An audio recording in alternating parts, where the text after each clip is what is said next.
nous sommes au Centre Le Cristal avec Mme Nancy Doucette de Raymond Chabot Grant Thornton, une experte en ressources humaines. Alors, Mme Nancy, parlez-nous un petit peu de Raymond Chabot Grant Thornton. Alors, Raymond Chabot, c'est une organisation nationale et même internationale.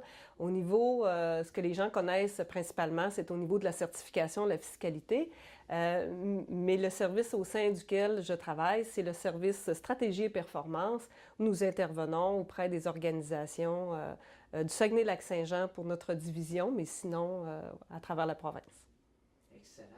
Madame Nancy, parlez-nous un petit peu du travail que vous faites comme experte en ressources humaines et le lien qui existe dans les organisations que vous côtoyez versus la santé mentale. Alors, considérant que l'humain est est au cœur de toutes les interventions de chez Raymond Chabot, en tant que conseillère principale en stratégie, performance et en RH et management, alors mon travail consiste à accompagner les organisations, que ce soit lorsqu'ils ont des problématiques au niveau du climat de travail ou encore des problèmes de performance ou des difficultés, des gestions de conflits ou encore un roulement de personnel important. Donc, il y a plusieurs thématiques là, sur lesquelles je peux intervenir. Et en tant que conseillère en ressources humaines, une cause qui est soutenue par le Cristal nous tient particulièrement à cœur parce que la santé mentale au sein des organisations, c'est quelque chose qui nous interpelle. En avril dernier, l'Ordre des conseillers en ressources humaines agréés a tenu une étude auprès de ses membres. Et je vous parlerai de deux questions qui ont été posées à travers cette étude. La première était, est-ce que votre organisation est préoccupée de la santé mentale au travail? Et 76% des répondants ont affirmé que oui. Autrement dit, les organisations sont très préoccupées par la santé mentale de leur personnel. Oui, 3 entreprises sur 4 sont très préoccupées. Cependant, lorsqu'on demande si l'organisation fait la promotion d'une saine santé mentale, seulement 51% des répondants ont affirmé oui. Ça veut dire, dans les faits, que les organisations sont moins dans l'action que préoccupées. Effectivement. Donc, malgré leurs préoccupations, elles ont peu ou pas de mesures pour faire la promotion d'une saine santé mentale. Avez-vous d'autres statistiques ou d'autres chiffres qui en disent long sur la santé mentale chez nos entrepreneurs, chez nos entreprises? Alors, on peut affirmer que 35% des absences au travail sont liées à un problème de santé mentale. C'est quand même assez inquiétant.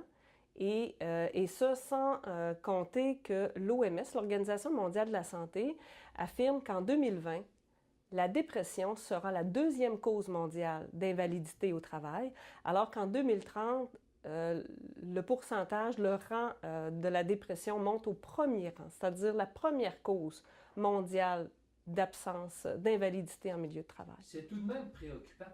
C'est très préoccupant, effectivement. C'est une des raisons pour laquelle on identifie la santé mentale comme étant un enjeu de société, mais également un enjeu de taille pour les organisations.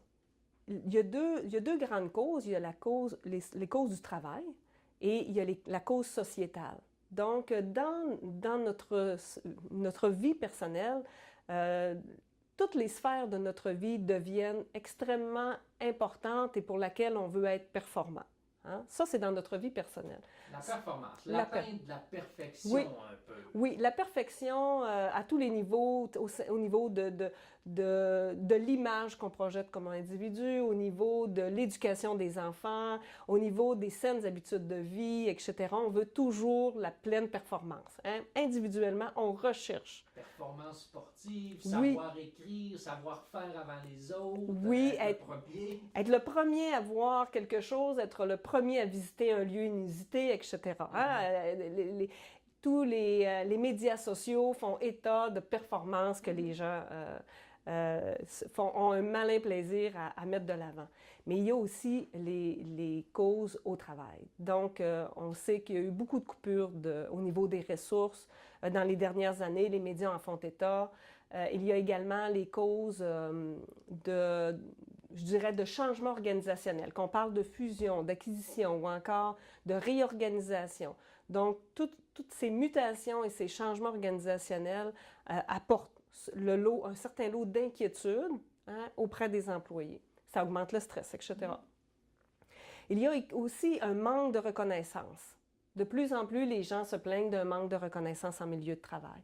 Et il y a aussi, et c'est peut-être curieux à dire, mais les nouvelles technologies, parce qu'aujourd'hui, les employés ont de la difficulté à couper, à faire une coupure entre leur travail et leur vie privée.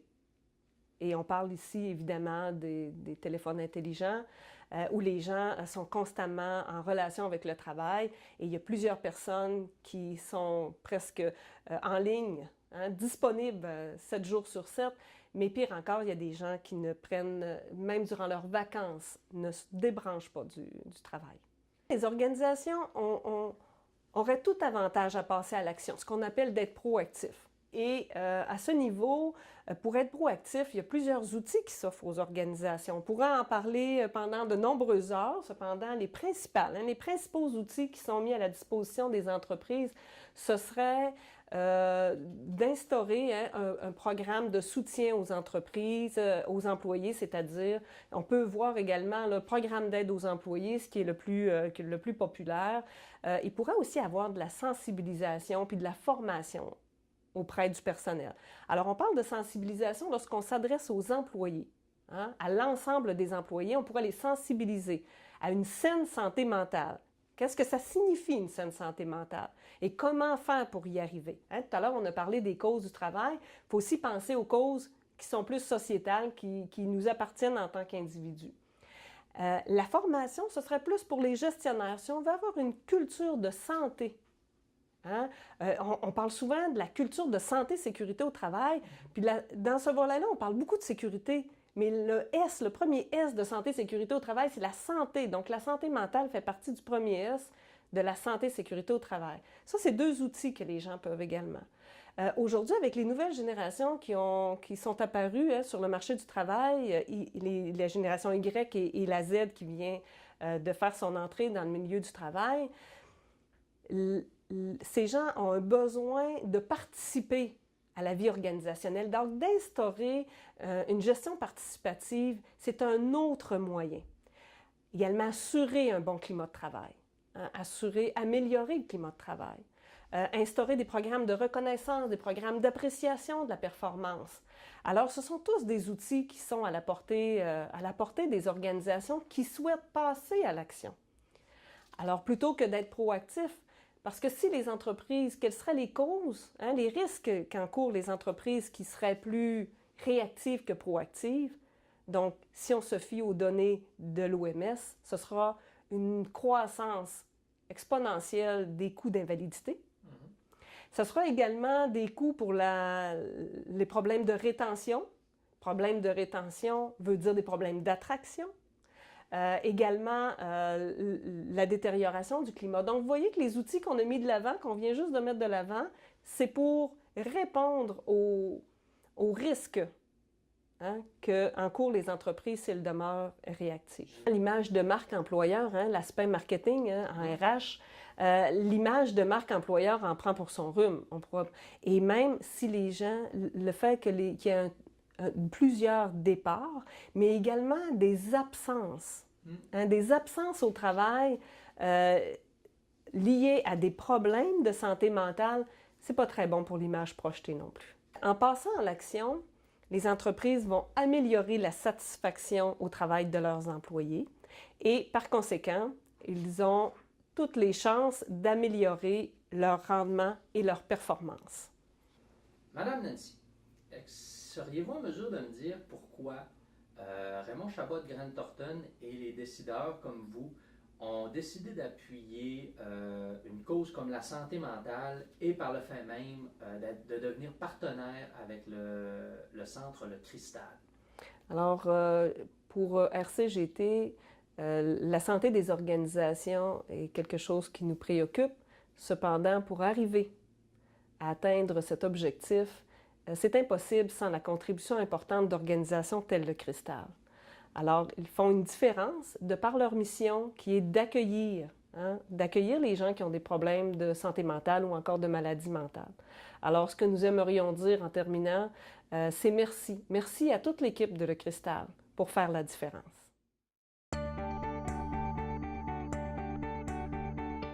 Alors, bonjour, je suis Frédéric Boilly, futur président du Club Lyon de Dolbeau-Mistassini pour la prochaine année.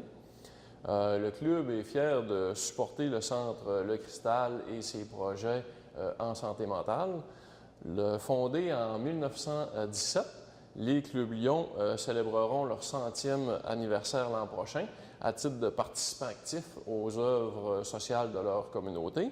Pour sa part, le Club Lyon de Dolbeau-Mistassini a été fondé en 1971, soit depuis 45 ans. Depuis ses débuts, nous organisons différentes campagnes de financement dont l'objectif ultime est d'amasser le plus d'argent possible pour être en mesure de répondre aux demandes d'aide que nous recevons. La totalité de l'argent récolté est redistribuée dans le milieu de Dolbeau-Mistassini et les environs. Les demandes que nous privilégions sont surtout rattachées avec les problèmes de la vue, cécité ou les autres problèmes similaires, et l'aide de dernier recours visant à pourvoir aux besoins essentiels. L'apport du Club Lyon se traduit soit par des denrées alimentaires, d'aides variées aux plus démunis ou encore en implication physique dans des corvées de différentes natures. Les fruits de notre travail viennent directement en aide à une clientèle de notre secteur qui en a réellement besoin. Et l'objectif de chaque membre Lyon est d'aider et de servir les plus démunis. Et un des buts des Clubs Lyon est d'ailleurs la participation active au bien-être moral et social de la communauté, rejoignant ainsi la mission du Centre Le Cristal. Voyez donc nos membres à l'œuvre lors de notre corvée qui aura lieu à l'automne prochain et qui procurera au centre un nouveau parc attrayant et actuel.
On est au Centre Le Cristal avec M. Stéphane Riverain de l'agence Polka. Monsieur Riverain, expliquez-nous, qu'est-ce que c'est que l'agence Polka? Qu'est-ce que ça fait? En fait, l'agence Polka, c'est une entreprise que je considère jeune et vieille à la fois. C'est la fusion des deux plus vieilles organisations de la région qui faisaient du marketing et de la communication. Une qui s'appelait Solutions Publicité, et l'autre qui s'appelait GVM. Donc, ça va faire 2 ans au 1er août prochain qu'on est fusionné. On a fusionné ces 2 boîtes-là. On s'est renommé, donc on s'appelle l'agence Polka. En gros, l'agence Polka, c'est une agence en marketing, communication. On a 8 services sous le même toit. Donc, il n'y a pas vraiment d'équivalent en région d'une agence comme la nôtre, c'est-à-dire en termes d'offres de services aussi variés. Donc, graphisme, production vidéo, création de sites web, stand d'exposition, signalisation. Donc, on a 7-8 services sous le même toit.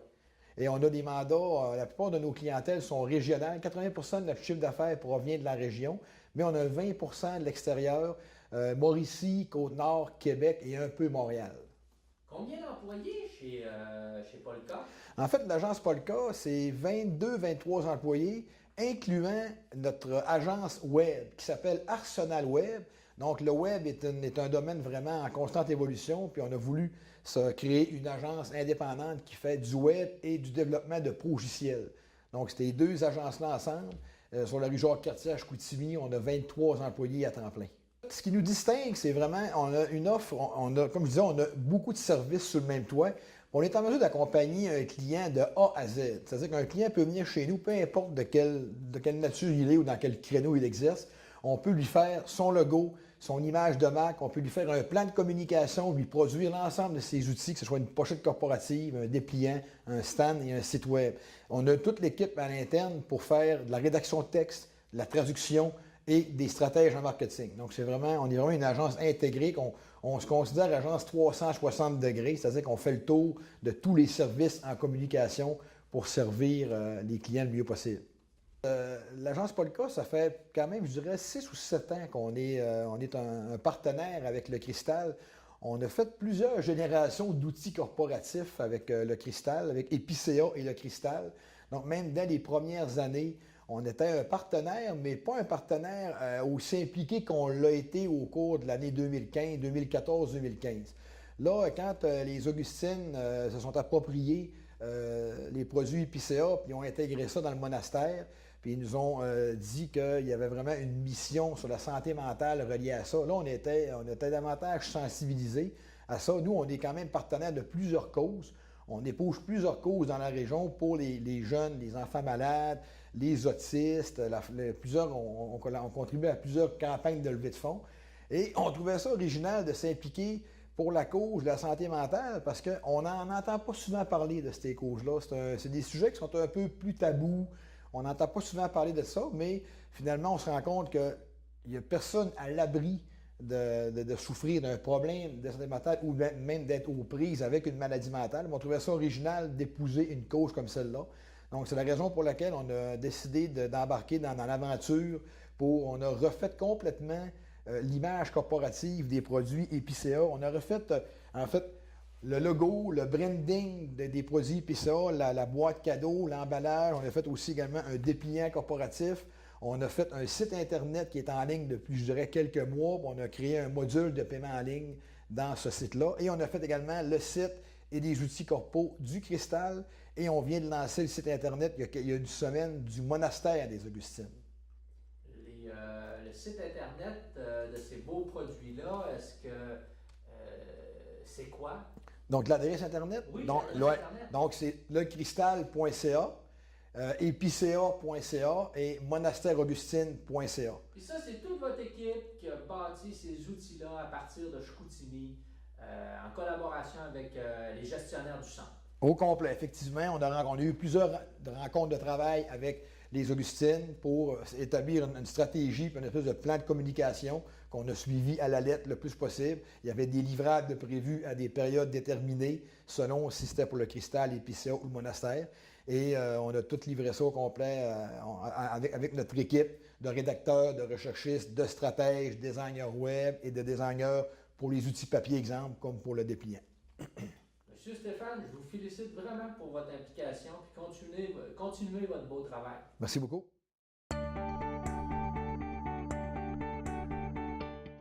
Salaison Besson a décidé de devenir partenaire avec le Cristal. Pourquoi ils ont décidé d'être partenaires? Parce que le Cristal, c'est un organisme qui accueille les personnes ayant un problème de santé mentale pour les aider dans leur rétablissement. Mais c'est qui ça, le Cristal? C'est les sœurs Augustines de Dolbeau-Mistassini. Auguste quoi? Augustine, Clara, ce sont des religieuses. Mais d'abord, pourquoi Saison Besson a décidé d'être avec eux? Ils font des crotons et des saucisses eux aussi? Mais non, Clara, elles font des vinaigrettes et des gelées. Mais leurs vinaigrettes peuvent aussi servir de marinade à viande et se mixent très bien avec nos produits. Et leurs gelées sont succulentes avec nos pâtés de foie. Ah, je crois que je sais de quoi tu parles. Ça ne sera pas les vinaigrettes avec une branche d'arbre dedans? Oui, mais c'est de l'épinette blanche. Ça donne un goût plus raffiné. Ça doit vraiment être des bons produits. Car chez Saison Besson, si ce n'est pas Besson, ce n'est pas aussi bon. Mais comment font-ils pour aider les personnes avec des problèmes de santé mentale? Elles les hébergent et leur trouvent du travail pour qu'ils soient fiers d'eux. Ils peuvent aussi suivre des thérapies pour les aider dans leur démarche de rétablissement. Moi, je veux vraiment aider le cristal, comme tu m'as appris, Léa. C'est important d'encourager ce centre car il fait une grosse différence pour la société. Même que je vais demander à ma mère d'acheter une vinaigrette avec une branche d'arbre dedans. Oh, excuse, une branche d'épinette blanche. Ouais, mais moi, je dois avouer que je préfère la gelée de piment. On dirait de la confiture. C'est sucré, c'est délicieux. Bon, je pense qu'on a tout dit. Il faut surtout que les gens achètent ces super produits pour encourager le cristal. Car c'est une belle cause et cet organisme change la vie de beaucoup de gens. Nous sommes au Centre Le Cristal avec un expert en développement organisationnel, M. Pierre Quentin, de Service Conseil Pierre Quentin. Alors, M. Pierre, expliquez-nous un petit peu, c'est quoi les services que vous offrez? Nous, on accompagne les gestionnaires et les entrepreneurs dans leurs défis de gestion. Ça veut dire tout ce qui concerne la contribution de l'être humain au sein des organisations, que ce soit dans les grandes organisations, dans les PME, les entreprises publiques, parapubliques. En fait, il n'y a pas de frontières. D'abord, on a commencé nos interventions au Québec. Maintenant, depuis déjà 2 ou 3 ans, on est en Afrique, principalement en Afrique. On est un peu en France, mais j'ai été particulièrement au Gabon, où j'ai fait des interventions sur le leadership. J'ai été en Guinée à quelques reprises, la Guinée-Conakry, où d'ailleurs on envisage de s'installer, avoir une succursale là-bas. Et le projet est très sérieux. J'ai fait des interventions aussi. On a fait des interventions à Djibouti, donc dans la Corne de l'Afrique, dans l'Est. Et également, on a fait différentes collaborations avec des projets, avec des pays, comme le Mali, la Côte d'Ivoire, le Ghana, le Bénin et aussi même le Vietnam. Alors, il n'y a pas de frontières. Partout où on a besoin de nous, on est là pour aider à ce que l'humain contribue à sa pleine valeur dans l'organisation. On me glisse à l'oreille que vous êtes également enseignant. Tout à fait. J'enseigne depuis déjà quelques années dans quelques universités au Québec, sur quelques campus. Je donne des cours premier cycle, maintenant davantage au 2e cycle. Tout ce qui concerne le changement organisationnel. Je suis spécialisé en changement organisationnel, les cours en développement des compétences, gestion des ressources humaines, tous ces cours à travers ça. Alors, pour moi, c'est une belle complémentarité, l'enseignement et la consultation. Je suis capable d'aider mes clients sur les concepts clés, les concepts théoriques qui ont fait leurs preuves. Et je suis capable de parler de l'expérience pratique à mes étudiants de ce que je vis avec mes propres clients.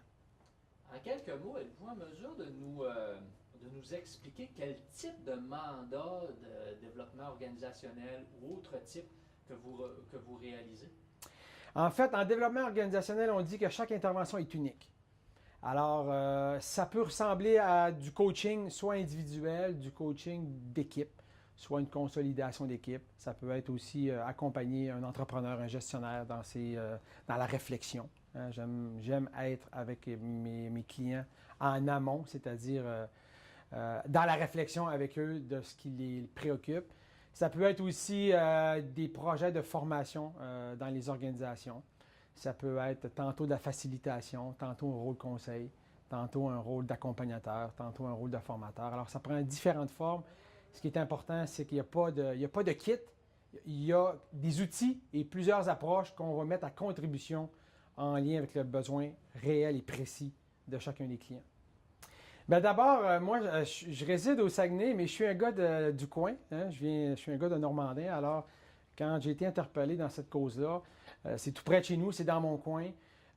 J'ai connu des gens qui ont vécu des situations difficiles à ce sujet. J'ai été moi-même directeur des ressources humaines plusieurs années, alors j'ai vu qu'est-ce que ça implique et qu'est-ce que les gens peuvent vivre. Alors c'est une cause qui me touche, c'est une cause qui me tient à cœur. Puis c'est un grand plaisir de collaborer avec le centre. En fait, je vais intervenir à partir du moment où c'est plutôt en surface. Moi, je ne suis pas un psychologue organisationnel. Je n'ai pas cette expertise-là. Donc, quand c'est trop complexe, je fais appel à des partenaires qui, eux, maîtrisent cette expertise-là. Toutefois, dans mon approche, c'est clair que tout l'aspect psychologique et comportemental va faire partie de mon intervention parce qu'on est avec l'humain. Et l'humain a ses propres motivations, a ses propres comportements. Alors, c'est clair que ça fait partie des interventions. Chaque être humain étant unique. Excellent, M. Pierre. Je constate que vous avez dans les mains certains produits. Pouvez-vous nous expliquer un petit peu? Oui, bien sûr. En fait, j'ai ici la vinaigrette et de cette main-là, j'ai l'excellente gelée de piment. Alors, je voulais particulièrement partager mon appréciation de cette gelée-là. Alors, sur fromage, c'est excellent. Je vous le recommande fortement. Merci, M. Pierre. C'est un plaisir. Merci à vous.